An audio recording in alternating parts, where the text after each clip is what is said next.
एक रात मुझे ये सब दिखाई पड़ा कि मैं गांव में शमशान पूछ रही हूं।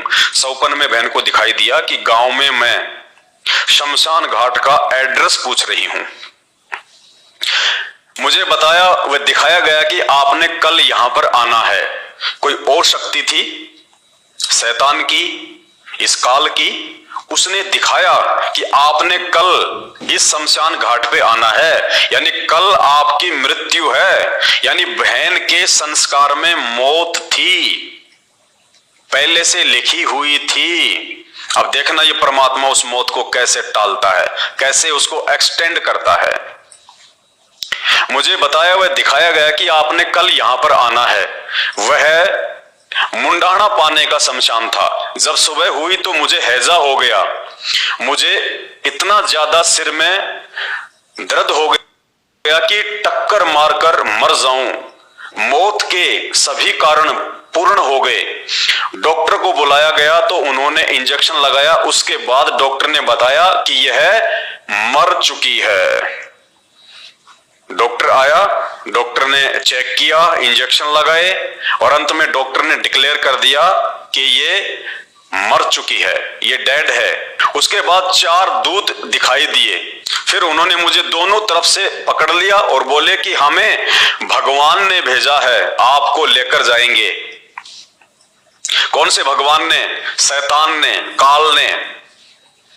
आपको लेकर जाएंगे, आपका समय पूरा हो गया है। मैंने कहा कि मेरे गुरुजी नहीं लेकर जाने देंगे। फिर उन्होंने कहा कि आपके गुरुजी क्या करेंगे, आपका समय पूरा हो गया है, हम ऐसा करेंगे कि आपके हाथ से ही आपकी मौत करवा देंगे। उसके बाद मेरे दोनों हाथों ने गले को बड़ी जोर से दबाया, क्योंकि देखो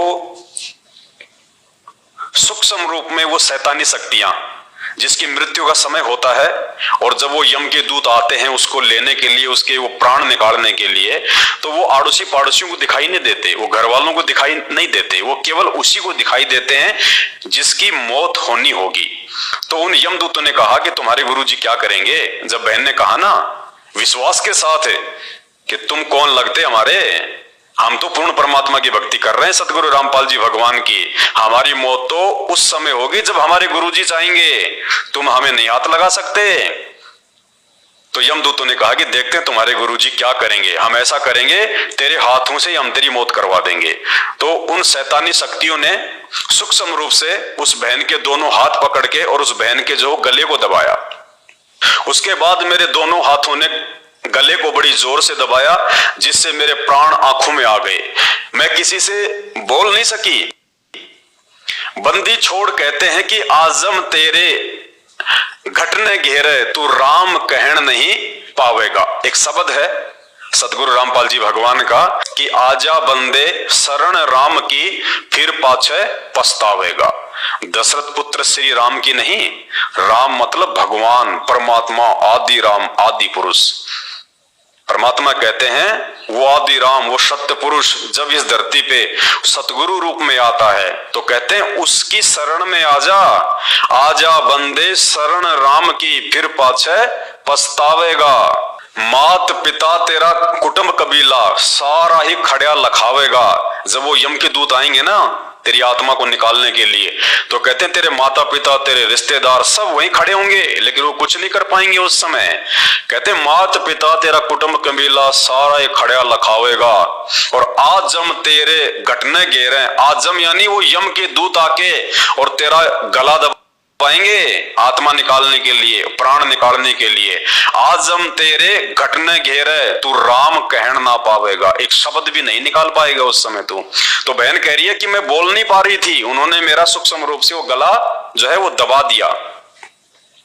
वह स्थिति मेरे साथ हो गई। उसके बाद कबीर साहेब कमल के फूल पर मेरे पास प्रकट हुए। भाई और बहनों, यहाँ पे ये कबीर साहेब जी का नाम अभी जो आपने सुना कि उसके बाद में मेरे सामने कमल के फूल पे कबीर साहिब जो है वो प्रकट हो गए।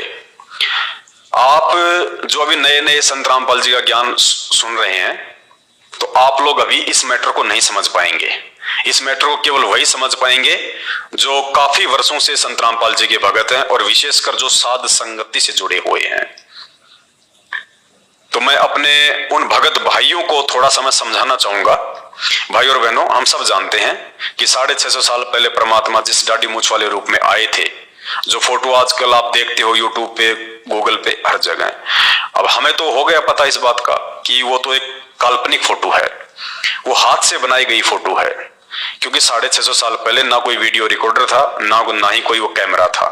तो वर्तमान में जो फोटो बनाई गई है दाढ़ी मूंछ वाली कबीर दास जी की, कबीर साहिब जी की, वो एक इमेजिन है, एक कल्पना के तौर पे बनाई गई है कि कबीर जी शायद ऐसे थे।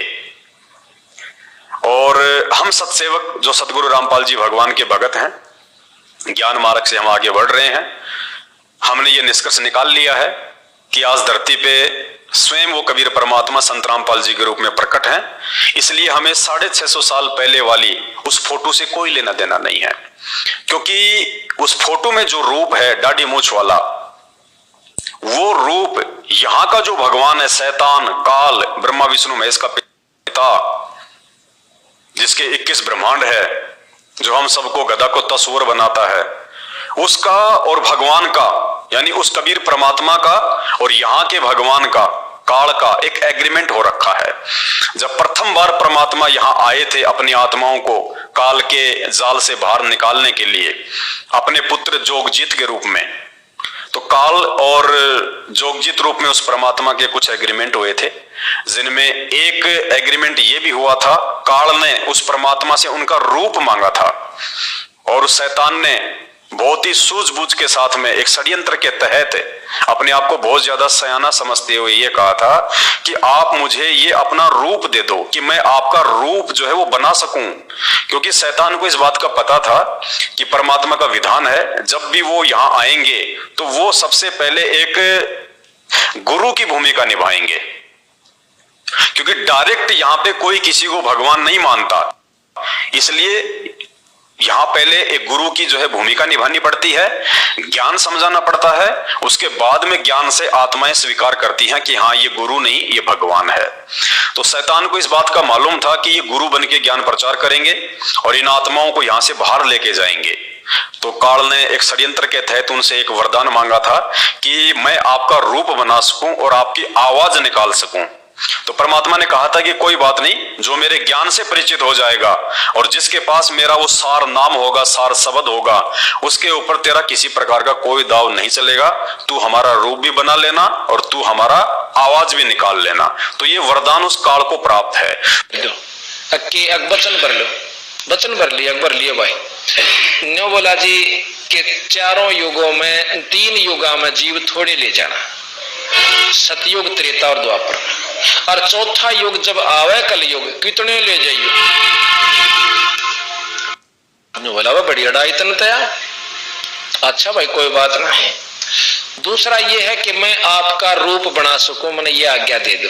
अग बना लिए तेरे रूप तक की आंट लगेगी, मेरे अंश के पास जिस पास नाम होगा तेरा रूप रह ही नहीं सकता उसके आगे। तो फिर और एक और कहा कि आप जब जाओ ना मृत मंडल में एक जगन्नाथ के मंदिर को बनवाइयो, क्योंकि वो काल समुद्र नहीं बन देगा, मेरा अंश कृष्ण रूप में जाएगा, कृष्ण बौद्ध रूप में, और अपना मंदिर बनवाओगा पर समुद्र नहीं बन देगा। बनवा दूंगा भाई। फिर कहते हैं कि त्रेता युग में समुद्र पर पुल बंधवाइयो। अकाचे पंगे पाए रहते थे। तो जिस समय बहन के साथ में यह घटना घटी, उस समय वो बहन अपना गुरु केवल संत रामपाल जी को मानती थी, वो उनको परमात्मा के रूप में स्वीकार नहीं कर रही थी। संत रामपाल जी को बहन अपना जो है वो गुरु मान रही थी और भगवान दाढ़ी मूंछ वाली फोटो को मान रही थी। कबीर जी की काल्पनिक फोटो को भगवान मान रही थी और संत रामपाल जी को केवल अपना सतगुरु ही मान रही थी। तो काल ने यहाँ पे बहन के साथ में ये दाढ़ी मूंछ वाला रूप बना के जो वरदान उसने परमात्मा से लिया हुआ है, जो कि अभी आपने संत रामपाल जी के मुख कमल से सुना है कि उस काल ने, शैतान ने उनका रूप मांग रखा है, जिस रूप में वे 650 साल पहले आए थे भक्तों को डगमग करने के लिए, भक्तों को भ्रमित करने के लिए। तो बहन समझ नहीं पाई और बहन ने सोचा कि शायद ये परमात्मा आ गए, ये कबीर जी आ गए, जबकि आए कौन थे? काल आया था, शैतान आया था कबीर जी वाले रूप में। देखिएगा उसके बाद कबीर साहेब कमल के फूल पर मेरे पास में प्रकट हुए। उसके बाद मेरे अंदर से पूज्य सतगुरु रामपाल जी महाराज जी की आवाज आई। सामने कौन प्रकट हुआ कमल के फूल पे? वो शैतान कबीर जी के रूप में। और जैसे ही वो शैतान कबीर जी के रूप में बहन के सामने उसको धोखा देने के लिए कि मैं जैसा कहूंगा ये वैसा ही करने लगेगी। क्यों? क्योंकि ये मेरे को भगवान मानती है। धोखा देने के लिए वो शैतान प्रकट हुआ दाढ़ी मूंछ वाले फोटो के रूप में। उसी समय वो अंतर्यामी परमात्मा वास्तविक कबीर भगवान जो आज संत रामपाल जी के रूप में प्रकट हैं, उसी समय बहन के अंदर से सतगुरु रामपाल जी भगवान की आवाज आई। आवाज क्या इनको नहीं आ सकती थी, ये नहीं बोल सकते थे, लेकिन आवाज जो है वो किसकी आई? सतगुरु रामपाल जी भगवान की, बहन के अंदर से। उसके बाद कबीर साहेब कमल के फूल पर मेरे पास प्रकट हुए। उसके बाद मेरे अंदर से पूज्य सतगुरु रामपाल जी महाराज की आवाज आई और क्या कहा? इस लड़की को आप कैसे लेकर जाओगे? इसे हम नहीं जाने देंगे, इसे तो हम चाहेंगे तब लेकर जाएंगे। वो शैतान दाढ़ी मूंछ वाले रूप में आया उस बहन के पास उसको ले जाने के लिए, उसके प्राण निकालने के लिए। उसी समय सतगुरु रामपाल जी भगवान तुरंत बहन के अंदर से बोले, आवाज आई और क्या कहा? परमेश्वर ने आकाशवाणी की, क्या कहा कि आप इस लड़की को ऐसे नहीं लेके जा सकते, इस लड़की को तो हम लेके जाएंगे जब चाहेंगे तब। भाई और बहनों, ऐसे ये शैतान हमें दाढ़ी मूंछ वाली फोटो के रूप में धोखा देगा। इसलिए परमात्मा ने सात संगतियां शुरू करवा के अपने अपने घरों से और दरबार से ये दाढ़ी मूंछ वाली फोटो को हटवाया है। क्योंकि यदि हमारी इसमें आस्था रही और यदि हमने संत रामपाल जी को केवल अपना गुरु ही माना, भगवान नहीं माना, तो अंत में वो शैतान हमें दाढ़ी मूंछ वाले रूप में धोखा देगा, जो धोखा देने के लिए बहन के पास में यहां आ गया। देखिए ध्यान से दोबारा, वह स्थिति मेरे साथ हो गई। उसके बाद कबीर साहेब कमल के फूल पर मेरे पास प्रकट हुए। उसके बाद मेरे अंदर से पूज्य सतगुरु रामपाल जी महाराज जी की आवाज आई कि इस लड़की को आप कैसे लेके जाओगे? दाढ़ी मूंछ वाले से कह रहे हैं सतगुरु रामपाल जी भगवान कि इस लड़की को आप ऐसे कैसे लेके जाओगे? इसे हम नहीं जाने देंगे, इसे तो हम चाहेंगे तब लेकर जाएंगे। इसका अगर पैर भी काट दोगे तो हम वह भी जोड़ देंगे, क्योंकि परमात्मा जो चाहे सो कर ही, भरम पड़ो मत कोई। परमात्मा धरती पे प्रकट है, पैर जोड़ना कौन सी बड़ी बात है? ये तो बाएं हाथ का खेल है परमात्मा का, चुटकी बजाने जितना काम नहीं है। अगर इसका पैर भी काट दोगे तो हम वह भी जोड़ देंगे। साथ में गुरुजी ने काफी बातें कही जो सब वर्णन नहीं हो पा रहा। उसके बाद यम के दूत भाग गए। उसके बाद गुरुजी ने मुझे कहा कि बेटी डर मत, तेरी मौत को हमने टाल दिया, अब हम चाहेंगे तब लेकर जाएंगे। और सतगुरु रामपाल जी भगवान ने कहा कि बेटी आज तेरी मौत थी, ये काल तुझे लेने के लिए आया था, तेरी मृत्यु डॉक्टर डिक्लेयर कर चुके हैं। आज तू हमारी कृपा से, हमारी रजा से आज तू पुनः जीवन दान को प्राप्त हुई है। आगे का समय मर्यादा में रह के परमात्मा की भक्ति में लगा देना। उसके बाद में हमारी एक भैंस जिसका ब्याने का समय नजदीक था, वह एक दिन बिल्कुल बुत की तरह हो गई, यानी पत्थर की तरह हो गई, अकड़ गई वो भैंस जो बच्चा देने वाली थी। डॉक्टर को बुलाकर लाए तो डॉक्टर ने टाइम से पहले ही हाथों से बच्चा निकाला। उसके बाद भैंस ने जेर नहीं डाली। किसी के कहने पर हमने थोड़ी सी जेर बाहर होती है उस पर ईंट बांध दी तो वह जेर टूट गई। जेर के टूट जाने पर भैंस की हालत बहुत बुरी हो गई। सभी कहने लगे ये भैंस अब मरने से नहीं बच सकती। हम घबरा कर रात को ही 5 डॉक्टरों के पास गए, मगर एक भी डॉक्टर नहीं आया। कहते हैं कि ये केस निपटाना हमारे बस की बात नहीं है, अब परमात्मा ही बचा सकता है। परमात्मा इन आत्माओं के विश्वास को इन घटनाओं के माध्यम से धीरे धीरे दृढ़ कर रहे थे कि इनको विश्वास हो जाए कि हमारे गुरुजी में जो पावर है, हमारे गुरुजी में जो शक्ति है, वो दुनिया के किसी डॉक्टर में नहीं है। जो काम हमारे गुरुजी बिना पैसे के, बिना इंजेक्शन के, बिना मेडिसिन के कर सकते हैं, वो काम दुनिया का कोई भी डॉक्टर नहीं कर सकता। परमात्मा अपने बच्चों को ऐसी घटनाओं के माध्यम से विश्वास दिलाते हैं। इसलिए हम सभी भगत भाई बहनों को चाहिए कि यदि ऐसी छोटी मोटी कोई मुसीबत हम पे आ भी जाए तो हमने उस समय डगमग नहीं होना, अपने गुरुदेव भगवान से विश्वास को कम नहीं करना। ये हमारे एग्जाम होते हैं, ये परीक्षा होती है। परमात्मा हमारे को मजबूत करते हैं धीरे धीरे, हल्की हल्की चोट मार के। जैसे कुम्हार होता है, जब वो मटका पकाता है तो बाहर से चोट मारता है, अंदर से हाथ रखता है। तो गुरुजी हमेशा हमारे साथ में रहते हैं, पल पल साथ में रहते हैं। हमारा कभी भी अहित नहीं हो सकता जब तक हम गुरुजी की मर्यादाओं में हैं, गुरुजी को परमात्मा मानते हैं। तो ऐसी परिस्थितियों में यदि हम भगत भाई बहनों के सामने कोई ऐसी परिस्थिति पैदा हो जाए, ऐसा लगे कि कोई लाभ हानि का चक्कर है, तो ऐसे में हमें डगमग नहीं होना चाहिए। बल्कि यदि हमसे कोई मिस्टेक हुई है, कोई मर्यादाओं में त्रुटि हुई है, तो हमने गुरुदेव से उसी समय दंडोत करके, हाथ जोड़ के, नाक रगड़ के, वहीं अपने दरबार साहिब के सामने बारंबार माफी मांगनी चाहिए और विश्वास के साथ में अपनी भक्ति क्रियाओं को नहीं त्यागना चाहिए। फिर मैंने कहा कि भगत जी आशा मत तोड़ो, हमारे बंदी छोड़ यानी सतगुरु रामपाल जी भगवान सब ठीक करेंगे। उसके बाद बंदी छोड़ के सामने दंडोत प्रणाम किया, कोई प्रार्थना नहीं लगाई, कोई संदेशा नहीं भिजवाया, क्योंकि जिस दिन हमें ये ज्ञान हो जाएगा तो हमें ये पता चल जाएगा कि अंतर्यामी एक तुम, आत्म के आधार, और जो तुम छोड़ो हाथ तो मोय कौन उतारे पार। जो भगवान होता है वास्तव में, जो परमेश्वर है, जो आदि पुरुष है, जो अल्लाह है, वो अंतर्यामी होता है। अंतर्यामी का मतलब हमारे मन में उठने वाली बात को जान लेना। होठों पे आना तो बहुत दूर की बात है, मन में उठने वाली सोच को भी जो जान ले, जो पहचान ले, जो हमारी मन की बात को जान ले, उसको कहते हैं परमात्मा, परमेश्वर।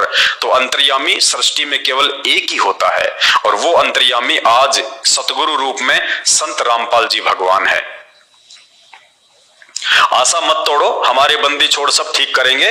उसके बाद बंदी छोड़ के सामने दंडवत प्रणाम किया तथा प्रार्थना की। उसके बाद सुबह एक डॉक्टर के पास गए तो उसने आकर देखा तो कहा यह बचेगी नहीं। ऐसी ही हमारी भैंस के साथ हुआ था, तो बड़े डॉक्टर ने भरपूर कोशिश की मगर नहीं बच पाई। उसके बाद कहने लगे कि परमेश्वर की दया से बच भी गई तो दूध नहीं देगी। यानी वेटरनरी जो डॉक्टर था उसने भी ये फाइनल डिसीजन दे दिया कि पहली बात तो आपकी भैंस जो है ये बचेगी नहीं, क्योंकि हमारी भी एक भैंस के साथ सेम टू सेम ऐसे ही हुआ था। और यदि कोई भगवान की दया से आपकी भैंस बच भी गई तो ये गारंटी है ये दूध नहीं देगी।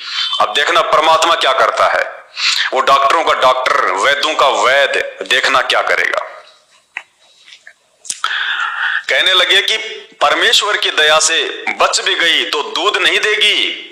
उसके 7 दिन बाद फिर क्या होता है, 7 दिन बाद जब परमात्मा ने देख लिया ना कि हर प्रकार से मेरा भगत दुखी हो चुका है, परेशान हो चुका है, फिर क्या करता है परमात्मा, उसके 7वें दिन गुरुजी दिखाई दिए कि भैंस की आंतड़ियों से जेर निकाल रहे हैं। 7 दिन बाद सतगुरु रामपाल जी भगवान उसको सौपन में दिखाई दिए कि गुरुजी भैंस की आंतड़ियों से जेर निकाल रहे हैं। भैंस ने जेर डाली तथा वह स्वस्थ हो गई और 15 किलो दूध पे आ गई। कितना? जो डॉक्टर कह रहा था कि ये दूध नहीं देगी, अगर बच गई तो वो भैंस फिर स्वस्थ होके 15 किलो दूध, यानी एक स्वस्थ भैंस की तरह वो दूध देने लगी। ये हमारे बंदी छोड़ की कृपा है, जबकि 4-5 पड़ोसियों की भैंस इसी बीमारी से मर चुकी थी। मेरा छोटा लड़का जिसकी उम्र 14 साल है, नाम नवनीत है, इसे बचपन से यानी 6 महीने का था तब से ही निमोनिया हो गया था और 5 साल तक इसकी बीमारी खत्म नहीं हुई। मेरे हर संभव प्रयास करने पर तथा डॉक्टरों के मना करने पर भी मैंने हार नहीं मानी। एक दिन मैंने उसे सतगुरुदेव रामपाल जी महाराज से नाम दान दिलवाया, उसी दिन से मानो मेरे बच्चे को कोई बीमारी थी ही नहीं। अब वह बच्चा आज अपनी उम्र के सभी बच्चों से तंदुरुस्त है। ये परमेश्वर कर सकता है, ये भगवान कर सकता है। ये बोनवीटा खा के बोनवीटा पी के नहीं हो सकता, ये परमात्मा कर सकता है। वो चाहे सो कर दे परमात्मा। राजा को रंग बना दे, रंग को राजा बना दे, निर्धन को धनवान बना दे, धनवान को निर्धन बना दे, वो मिट्टी से सोना बना दे, सोने को मिट्टी बना दे। उसके लिए चुटकी बजाने जैसा काम है। भाई और बहनों, आज से पहले हमने केवल भगवान का नाम सुना है, भगवान लाभ क्या देता है वो सुना है, लेकिन वो लाभ हमने ना देखे थे ना हमने कभी अनुभव किए थे। और संत रामपाल जी भगवान के भगत अनुभव ही नहीं कर रहे, छिक्के आनंद ले रहे हैं, छिक्के आनंद जो परमात्मा दिया करता है लाभ। एक दिन पूर्णिमा के दिन समय वर्ष 2004 में बरसात के ना होने के कारण हमारी धान की फसल सूख रही थी और नहर भी आकर चली गई थी। 1 महीना बाद दोबारा नहर आनी थी। वहां पर ट्यूबवेल से पानी देने का साधन नहीं था, हम सिर्फ नहर पर ही आश्रित थे। बहन बता रही है कि एक समय सन 2004 में हरियाणा में बरसात नहीं हुई थी और हमारी जो है वो धान की फसल थी, और कुछ ऐसा हुआ कि नहर भी आके चली गई थी। हम लोग खेत में पानी नहीं दे पाए और धान की फसल को तो भैया खड़ा पानी चाहिए, और नहर आके वापस चली गई। हम लोग धान की फसल में पानी नहीं छोड़ पाए और वापस नहर को 1 महीने के बाद आना था, यानी 1 महीने में तो वो फसल सूख कर नष्ट हो जानी थी। वहां पर ट्यूबवेल से पानी देने का साधन नहीं था, हम सिर्फ नहर पर ही आश्रित थे और पानी देने का कोई साधन नहीं था। परंतु पूर्णिमा के दिन हम आश्रम से सत्संग समापन के बाद जब खेत को देखने गए तो हमारे 2.5 एकड़ जमीन धान वाली घुटनों घुटनों पानी से भरी हुई थी। ये कभी सौपन में भी नहीं होने वाला कार्य हमारे सतगुरुदेव जी की दया से हो गया। और सारे खेत के पड़ोसियों ने अफसोस किया कि यह नहर तो तुम्हारे सतगुरुदेव ने तुम्हारे लिए ही बुलाई है। क्या कहा उन पड़ोसियों ने, गांव वालों ने, कि भाई ये तो चमत्कार हो गया, ये नहर तो तुम्हारे गुरुजी ने स्पेशली तुम्हारे लिए बुलवाई है, ये तो चमत्कार हो गया। इसलिए सतगुरु रामपाल जी भगवान अपने सत्संगों में अपने भक्तों को दिशा निर्देश देते हैं कि जब सत्संग का समय हो तो आपको निश्चिंत होके आना चाहिए। सत्संग में आने वाले भक्तों के काम बिगड़ा नहीं करते बल्कि बना करते हैं। तो परमेश्वर ने दिखा दिया, उनके विश्वास को और ऊपर उठा दिया कि हमारे गुरुजी कोई सामान्य संत नहीं है, हमारे गुरुजी छोटे मोटे कोई महंत नहीं है, स्वयं परमात्मा है, भगवान है, ये कुछ भी करने में सर्वशक्तिमान है। ये नहर तो तुम्हारे सतगुरुदेव ने तुम्हारे लिए ही बुलवाई है। सभी लोगों की फसल में ज्यादा से ज्यादा 10 मन धान हुई, जबकि सतगुरुदेव जी की कृपा से हमारी 40 मन प्रति एकड़ हुई। अनेकों अनेकों सुख हमारे बंदी छोड़ सतगुरु रामपाल जी भगवान ने हमें दिए। मेरे दोनों पुत्र भगत अमित तथा नवनीत मई 2010 को दिल्ली पुलिस में नौकरी लग गए। मेरी तथा मेरे परिवार की तरफ से सभी पाठकों से प्रार्थना है कि आप अति शीघ्र सतलोक आश्रम करोथा में आकर संत रामपाल जी महाराज से मुफ्त नाम प्राप्त करें। मनुष्य जीवन व्यर्थ ना करें। कबीर परमात्मा कहते हैं, काल करे सो आज कर, आज करे सो अब, पल में प्रलय होएगी, बहुर करोगे कब। सत साहिब बंदी छोड़ सतगुरु रामपाल जी महाराज की जय। भाई और बहनों, ये कोई झूठ नहीं है, ये कोई पाखंड नहीं है। पाखंड और झूठ का सहारा वो लेते हैं जिनको भक्ति और भगवान की परिभाषा का नहीं पता है, जो अभी परमात्मा से प्राप्त होने वाले लाभ से वंचित हैं, जिनको भी पता ही नहीं है कि भगवान क्या कर सकता है, भगवान क्या नहीं कर सकता, जिनको अभी पता ही नहीं है कि भगवान क्या शक्ति है और परमात्मा अपने चाहने वालों के लिए मर्यादा में रह के भक्ति करने वाले अपने भक्तों के लिए क्या से क्या नहीं कर सकते। हम सुनते हैं भक्ति इतिहास में कि उस परमात्मा ने मीरा के लिए जहर को अमृत बना दिया। उस परमात्मा ने भगत प्रहलाद के लिए खंबे से प्रकट होकर उसके बाप हिरण्यकशिपु को मार डाला। परमात्मा ने पत्थर से प्रकट होके नामदेव का दूध पिया। परमात्मा ने पत्थर से प्रकट होके कर्माबाई का खींचड़ा खाया। लेकिन ये सबके साथ क्यों नहीं होता? बाकी लोग भी तो मंदिर में जाते हैं, भगवान को दूध पिलाते हैं, खिचड़ा खिलाते हैं। उन चंद आत्माओं के साथ में ऐसा क्यों हुआ? इसका रीजन ये है कि जो चमत्कार परमात्मा ने उन आत्माओं के साथ में किए थे वो परमात्मा की विशेष आत्माएं थी। वो आत्माएं जन्म जन्मांतरों से उस परमात्मा की भक्ति करती हुई आ रही थी, लेकिन वो किसी कारण पार नहीं हो पाई। या तो उनमें विश्वास की कमी थी या फिर वो मर्यादाओं में नहीं रह पाती थी, जो भी कारण रहा हो। लेकिन जो भक्ति हम करते हैं परमात्मा की, उस भक्ति का धन हमारे पास में बहुत ज्यादा इकट्ठा हो जाता है। वो पुण्य हमारे बहुत ज्यादा संख्या में जो है वो बन जाते हैं, और उन पुण्यों के आधार पे परमात्मा ने वापस फिर हमारे को मानव जन्म ही देना पड़ता है। यानी पूर्ण परमात्मा की शरण में आने के बाद, जैसे आज संत रामपाल जी भगवान आए हुए हैं सतगुरु रूप में, ये पूर्ण परमात्मा है। यदि आज इनसे किसी ने नाम उपदेश ले लिया, अगर आजीवन मर्यादा में रह के भक्ति करेगा, उसका तो आत्म कल्याण हो जाएगा, उसका तो 84 लाख से जन्म मरण सदा समाप्त हो जाएगा। वो तो अपने वापस उसी लोक में चला जाएगा जहां से हम आए थे। अपनी नालायकी के कारण हम उस परमेश्वर के साथ उसी के लोक में चले जाएंगे, सचखंड में। और यदि किसी ने मर्यादा तोड़ दी और वो पार नहीं हो पाया, तो परमात्मा का विधान है वो उस आत्मा को 84 लाख योनियों में नहीं जाने देता। उस आत्मा को उस समय तक, जब तक कि वो पार ना हो जाए, उसको मानव जन्म ही मिलते रहेंगे। ये केवल सतगुरु रामपाल जी भगवान की भक्ति से ही वर्तमान में संभव है। बाकी नकली संतों की भक्ति से जन्म मरण का रोग कभी भी समाप्त नहीं हो सकता। तो भाई और बहनों, आप इन बातों को थोड़ा सीरियस लीजिएगा। ये मजाक की बातें नहीं हैं। हम कोई यूट्यूब से या फेसबुक से 4 पैसे कमाने के लिए अपना समय जो है ये बर्बाद नहीं कर रहे हैं। ये बातें आपको इसलिए बता रहे हैं कि वास्तव में धरती पे परमात्मा प्रकट है।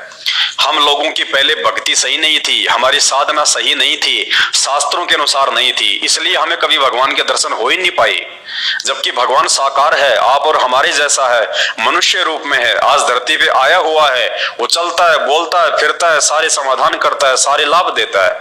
लेकिन आज से पहले हमारे पास में वो भक्ति विधि नहीं थी, वो वास्तविक शास्त्र प्रमाणित ज्ञान और मंत्र नहीं थे जिससे भगवान हमें लाभ दे, भगवान हमें आशीर्वाद दे, भगवान हमें जो है वो दर्शन दे। क्योंकि इन नकली धर्मगुरुओं को खुद नहीं पता कि भगवान कौन है, कैसा है, कहां रहता है। क्योंकि बिना तत्व ज्ञान के, और ये तत्व ज्ञान बिना तत्वदर्शी संत के नहीं हो सकता।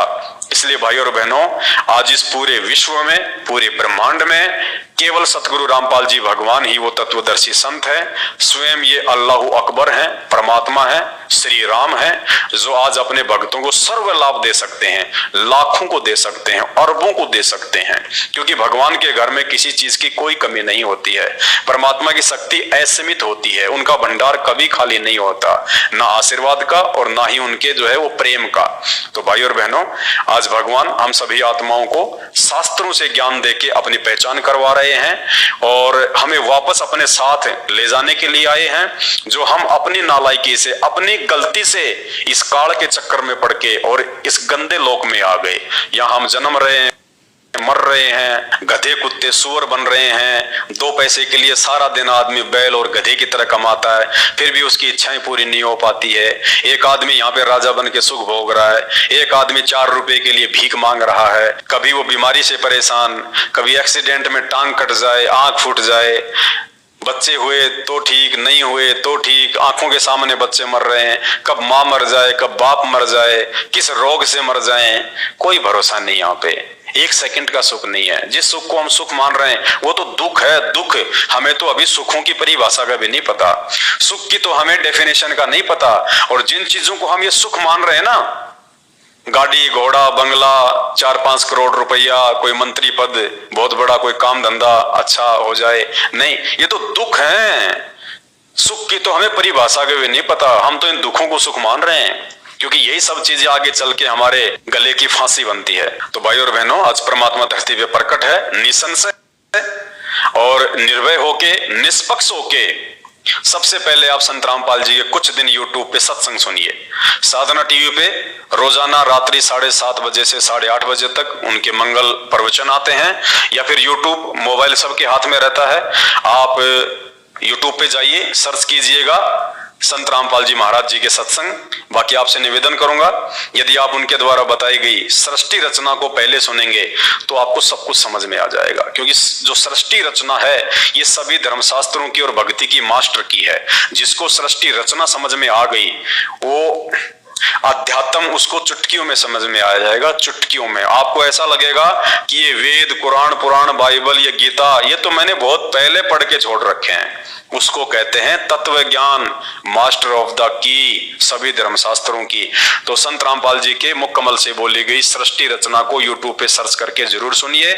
परमात्मा धरती पे आए हुए हैं, ये मौका बार बार नहीं मिलता। बिल्ली के भाग का छीका टूटा हुआ है, दुनिया मर गई, ऋषि मुनि मर गए लाखों साल तपस्या करके, भगवान ने दर्शन तक नहीं दिए, और आज हम पे भगवान इतने मेहरबान हैं, साक्षात धरती पे प्रकट हैं। तो अब यदि कोई कमी रहेगी तो भाई और बहनों आप और हमारी रहेगी, जो हम अपने मानवश, अभिमानवश, जातीय धर्म के अहंकारवश हम उनके प्रवचन नहीं सुनेंगे, तो ये हमारी अपनी गलती होगी, और अंत में रोएंगे, पछताएंगे। सपरिवार 84 लाख योनियों में जाएंगे, नरक में जाएंगे। यहाँ के भगवान बचाने वाले नहीं हैं, बचाने वाला भगवान केवल संत रामपाल जी हैं। समय रहते उनके सत्संग सुनना शुरू कीजिए, जानिए, पहचानिए, अपने पिता को जानिए, और सदा सदा के लिए परमात्मा के लोक में जाके सुख प्राप्त करें। बंदी छोड़ सतगुरु रामपाल जी भगवान की जय हो।